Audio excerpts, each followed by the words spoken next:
Do you ever feel like you're constantly failing and disappointing your partner because you can't seem to get anything done to a neurotypical standard? You're definitely not alone. ADHD paralysis affects a lot of us ADHDers, causing us to freeze up when faced with neurotypical expectations. But there are ways to break this cycle and improve your relationship. In this video, I'm going to talk about ADHD paralysis, how it affects our relationships, and how to break free of the cycle. So I've spoken about this before, but as an ADHD, you might find yourself caught in the trap of perfectionism. This is kind of an all or nothing mindset where you think, if I can't do it flawlessly, then why bother doing this at all? What can happen with this is that in our relationships, we can often get stuck, we can get paralyzed and leave ourselves in inaction. So it's not just about missing deadlines or forgetting to do the dishes. ADHD paralysis can create deep rifts in even the strongest partnerships. Communication breakdowns are often the first sign of trouble. When we're caught in the grip of paralysis, we might struggle to express our thoughts and our feelings clearly. Our partners might interpret our silence or inaction as disinterest or laziness, when in reality, we are frozen by the fear of saying or doing the wrong thing. Oftentimes, anything remotely sounding like criticism can be like a nuclear bomb going off in our brains, right? This visceral reaction can trigger withdrawal or avoidance from us as ADHDs. So we might stop sharing our ideas or opinions to avoid disapproval, essentially building walls in our relationship. But it's not just about avoiding criticism. Our paralysis can manifest in seemingly innocent ways that still strain the relationship. So for example, we might spend an excessive amount of time on minor tasks like crafting the perfect text message. And this paralysis can extend to bigger aspects of the relationship too. We might avoid planning dates because we're afraid that they won't be perfect. Or we might hesitate to have important conversations because we're worried about saying the wrong thing. This fear of not meeting high standards can prevent us from fully engaging in the relationship, and this leaves our partners feeling disconnected or even unsupported. And the irony is that our attempts to be the perfect partner and to avoid rejection can often end up causing more problems. Our paralysis can lead to procrastination on important tasks, broken promises, and a general sense of unreliability. And this can erode trust over time, even if our intentions are good. To be very clear about this, it's important to note that ADHD paralysis doesn't just affect the person experiencing it. Our partners often feel the impact too.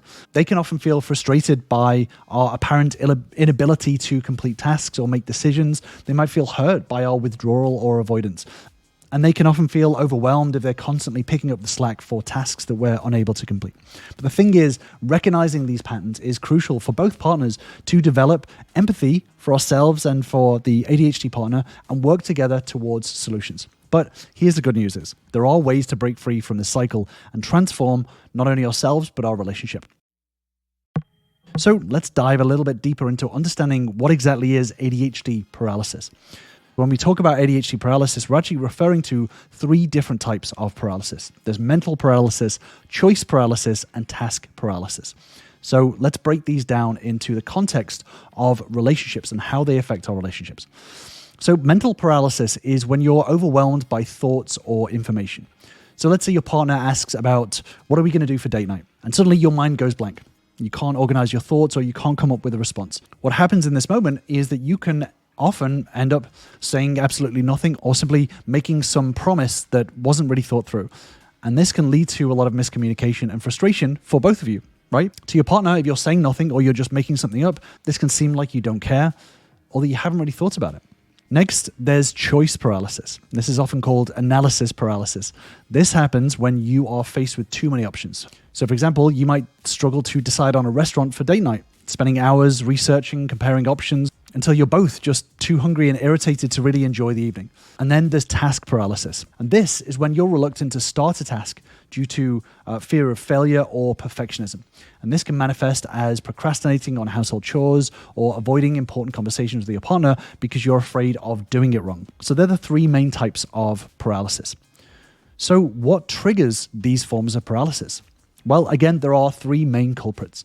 There's executive dysfunction, there's emotional dysregulation, and then there's overstimulation. So as ADHDers, executive dysfunction affects our ability to plan, manage frustration, and follow through with tasks. It's kind of like having a faulty GPS in your brain. You know where you want to go, but you can't quite figure out how to get there. Then there's emotional dysregulation, which can happen to us ADHDers, which is when we get heightened emotional responses. So we can find ourselves maybe overreacting to small criticisms from our partner, which can redirect our focus and lead to a productivity shutdown. And then there's overstimulation. And this happens when we are bombarded with too much sensory input. So this can make it really difficult to filter information and can exacerbate our executive dysfunction and our emotional dysregulation too. In a relationship, this can often mean struggling to focus during intimate or heated conversations, or even on things like date night, where there's a lot of noise and a lot of action happening around in a busy restaurant, and we can feel overwhelmed and overstimulated, or even feeling overwhelmed by a lot of different tasks that are involved, having a huge to-do list and being scared of failing your partner in doing these tasks. So these are the three main elements that can trigger these forms of paralysis. Now, I also just want to briefly touch on a concept that's closely related to ADHD paralysis, which is rejection-sensitive dysphoria. And this is also known as RSD. Rejection-sensitive dysphoria is a manifestation of the fear of failure. And this has a massive impact on ADHD relationships. So ADHDers who also have rejection-sensitive dysphoria can experience intense emotional pain or even physical symptoms in response to perceived criticism or rejection. And this can lead us to avoid situations where failure or rejection is possible. And this in itself contributes to the paralysis in doing things in a relationship. So for example, you might avoid initiating intimacy with your partner because you're afraid of being turned down. Or you might hesitate to share your ideas or opinions, fearing that your partner is going to potentially disapprove of them. And it's really important to understand and recognize all of these mechanisms, because this allows both you and your partner to develop empathy and work together towards solutions. So this isn't about making excuses for paralysis, but about recognizing the real challenges that you're facing and finding strategies to overcome them in order to overcome the paralysis. So when both partners understand that ADHD paralysis is a real challenge, not a choice or a character flaw, it opens the door for compassion and more collaboration. So as an ADHD, understanding these patterns can help to reduce the blame and the shame that we can often feel. It's not that we're lazy, that we don't care enough. It's just that our brain can be wired differently from neurotypical people. And that comes with unique challenges and unique pros as well. So for the non-ADHD partner, this understanding can help to shift frustration into empathy. So it's not that your partner doesn't want to meet the needs or standards that you have or the expectations that you have. They're struggling with internal barriers that can be hard to see from the outside. So it's important to build this mutual understanding to create the foundation for finding strategies that work for the relationship. So now that we understand how ADHD paralysis can impact our relationships, let's talk about breaking free from this cycle. So I've got 5 actionable steps that can help you overcome these challenges and improve your connection with your partner. And obviously, as it's a YouTube video, I can't do a full breakdown of all of this here, but this is exactly what I work on with my ultra-normal members. Developing the right mindsets and emotional skills, as well as the communication skills in order to navigate these difficult conversations is crucial for managing and navigating ADHD relationships. So whether you're an ADHD or the partner of an ADHD, if you want to join us, then sign up for my free relationship bootcamp, where you'll learn the same steps to start communicating and turning your relationship around. Click on the link in the description to reserve your place today. So first up, let's talk about instituting a daily download. So this is a simple but really powerful practice where you spend a few minutes each day expressing your thoughts and your feelings. So this can sound a little bit woo-woo, but this is kind of like decluttering your brain a little bit. So for ADHDers, this is a real game changer. By getting all of those swirling thoughts out of your head and onto paper or a screen, you're less likely to feel overwhelmed when you're trying to communicate with your partner. So this can be as simple as setting aside 10 or 15 minutes every evening to jot down everything that's on your mind. And this can include, things like tasks that you need to do, worries that you have, or even things that you're excited about. And then share the relevant parts with your partner, not dumping all of your thoughts onto them, but just the parts that are important for your relationship. And this not only helps you process your own thoughts, but also keeps your partner in the loop as well. And this reduces misunderstandings and improves communication. The next strategy is to make sure that you're breaking things down. So when you're faced with a big task or a goal, whether it's planning a date night or breaking down the vacation that you've got ahead, it's really easy to get paralyzed by the sheer magnitude of the task.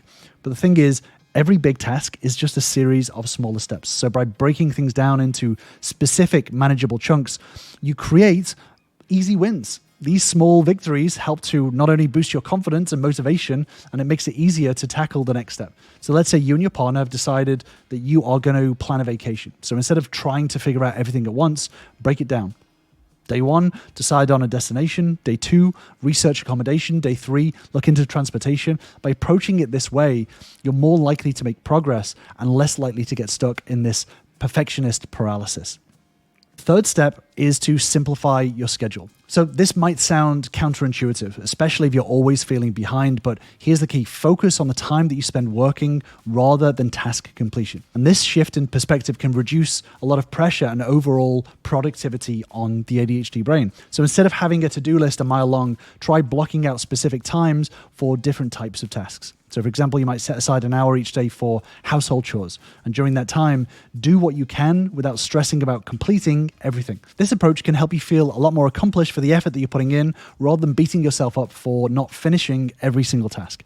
Fourth, set aside perfection. So I know that this is easier said than done, but embracing the concept of done is better than perfect can be quite liberating. So it's not about lowering your standards, but it's about recognizing that sometimes good enough is, well, good enough. In relationships, this might mean making dinner plans without researching every single restaurant in town and finding the perfect one. Or if things do need to be completed to a certain standard, building yourself a checklist for every small subtask that you need to do for that task. So for example, if it's taking out the trash and it needs to be done in a specific way, break that down into smaller tasks onto a checklist and then checking it off one by one. This means that you have constant external accountability without relying on your partner to tell you whether you've done it right or not. By letting go of the need for everything to be perfect, you're more likely to take action and engage fully in your relationship. The fifth step is something that I've spoken about before in a previous video, which I'll link to on the screen here. But ultimately, it's about thinking in systems. So when it comes to ADHD relationships, thinking in systems is really, really important. This means that rather than thinking in specific set goals, which are